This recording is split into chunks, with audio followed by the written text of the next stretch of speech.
This video is now in session, and the House Democrats are showing their signs of division that they showed after the 2018 election. This was going to come one way or another. It was eventually going to come, but here we are. This is what's happening with the House Democrats and the divisions shown between moderate and progressive factions in the 117th Congress. So the main problem about this is not about whether to agree on the $3.5 trillion plan or the $3.5 trillion budget deal or the bipartisan $1 trillion infrastructure plan. It's not about agreeing to the terms of those two. Rather, it's about which should come first. Should infrastructure come first, or should the budget deal come first? And that's the main thing that progressives and moderates have been attacking each other about. So the progressive side wants the budget plan passed first. They want to pass the $3.5 trillion budget plan before they pass the bipartisan infrastructure plan, so that they can technically pass it in tandem, because the infrastructure plan takes less time to pass than the $3.5 trillion budget deal. Meanwhile, the moderate faction headed by Josh Gottheimer of New Jersey's 11th district, he wants the infrastructure deal passed first in the House before the $3.5 trillion budget deal goes through. And that's the main issue that Democrats are having right now. And it's ironic because it's one of the least important issues as of now, since there is no election happening until 2022. And nonetheless, both of them are going to get passed around the same time. But but there's still a problem about which should get passed first. So it's a lot of there's a lot of bluffing going around about this issue, but it is showing the House Democrats' division. Nancy Pelosi was very good at not showing these divisions prior to this infrastructure bill. Prior to this infrastructure bill, she got all the Democrats to line up on certain things like her speakership, the COVID deal, and as well as other more risky legislation in the House of Representatives. She was able to line up every single Democrat, even most Democrats at least, including the progressives and as well as the moderates, in order to come together to create and pass a lot of these bills. But on this infrastructure bill, Pelosi has not been able to kind of go through that. Pelosi has already signaled a compromise where they would fast-track the $3.5 trillion budget deal and then go straight to the infrastructure deal. And that was Pelosi's deal to Gottheimer. And Gottheimer agreed with that. Gottheimer was completely fine with that. But for the other moderates who joined Gottheimer, the other 9 moderates, they would not, or the other 8, I should say, or 9 actually, with Stephanie Murphy joining in with the cause, they have said that they would not agree to Pelosi's compromise of fast-tracking the $3.5 trillion bill before going to the infrastructure bill. They want the infrastructure bill passed first, and that's the main issue for Pelosi, because there are two competing visions here. The progressive side has enough votes, has more than enough votes to derail any legislation. Meanwhile, the moderates also have enough votes. They have 9 votes that can also derail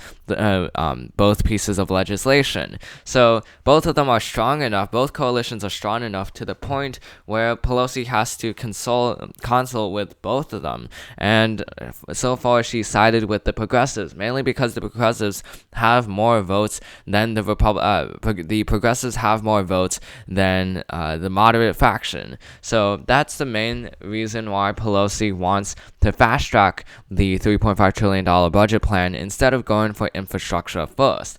Now, again, this kind of problem is something that really should not be happening, because both proposals will be happening around the same time.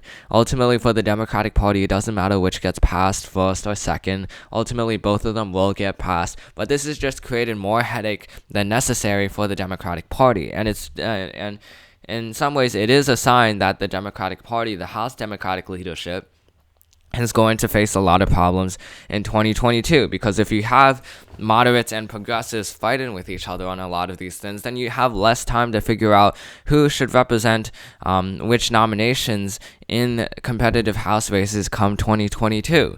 So for Gottheimer, a lot of people are blaming Gottheimer for being a problem maker, and that's a spin on him being part of the problem solvers caucus. Now a lot of people are saying that he's the problem makers, part of the problem makers caucus, and with that, there's now being a big fight about these two bills, and now these two bills are hanging in the balance of the House. And this isn't even taking into account the budget deal in the Senate, because Sinema has said herself she would not back a $3.5 trillion budget deal, and she is not willing to negotiate on that term. So Democrats are dealing a whole list of problems when it comes to this infrastructure and budget deal, and they're really letting, at this point, Republicans have it away with 2022, because if Democrats are not able to pass infrastructure, if they're not able to pass the budget deal in time,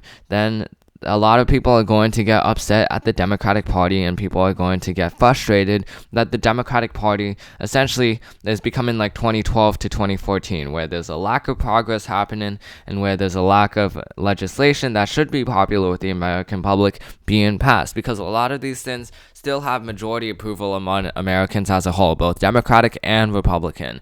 The $3.5 trillion budget deal has more than a 50% approval rating. The infrastructure deal has more than a 50% approval rating.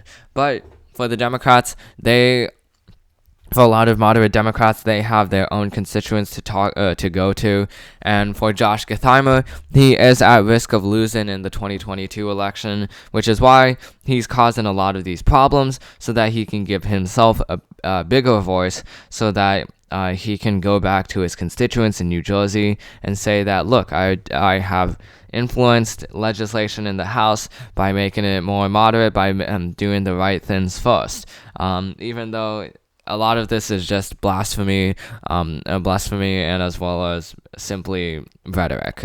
So that's the situation happening in the House right now, and that's just causing further problems for Nancy Pelosi in 2022, causing her unnecessary headaches. But that is to the benefit of the Republican Party, who we said in last video will almost definitely take almost definitely take the House come 2022. At this point, it's a game of margins. How much are the Republicans going to win by? Are they going to win by 2010 margins or 2014 margins? So that's the main part for the Democratic Party. That's their main goal right now, is to make the 2022 election more like a 2014 election than a 2010 election. So Democrats and Nancy Pelosi are in a sticky situation right now, and these divisions are only just the start of things to come for the Democratic Party, bad things to come for the Democratic Party, because if Nancy Pelosi can't keep the moderates and progressives in line, then the Democrats as a whole are for a rude awakening in 2022. So that's the end of this video. Hope you enjoyed it. This video is now adjourned, and I'll see you in the next one.